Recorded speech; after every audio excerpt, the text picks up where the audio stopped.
আছে। গত বছরের চেয়ে এই বছর বেশি মুকুল আসছে, কেননা গত বছরের চেয়ে এই বছর আমি যত্নটা বেশি করেছি, এই জন্য মুকুলের সংখ্যা ভালো। অলরেডি এই ফুলের গন্ধে মনে করেন বাড়ি মই মই হয়ে গেছে, অলরেডি মৌমাছি আসা শুরু করে দিয়েছে।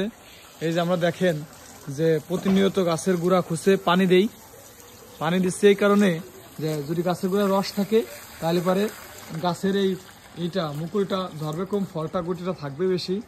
আপনাদেরকে যেটা দেখাই যে গত বছর এই বছর দেখেন বেশি মুকুল আসছে, আর গত বছরও এইভাবে আর দিয়ে বেঁধে দেওয়া লাগছিল, কারণ এত পরিমাণ আম ধরার পরে গাছটা একবার নিচু হয়ে যায়।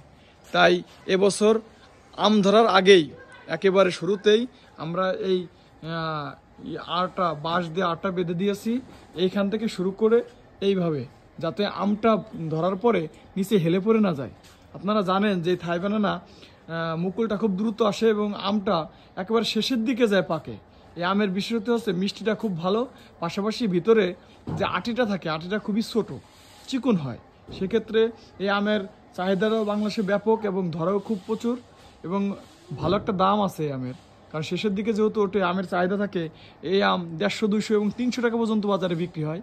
আমার এই গত বছরে এই গাছটায় প্রচুর আম ধরেছিল, তবে এই বছর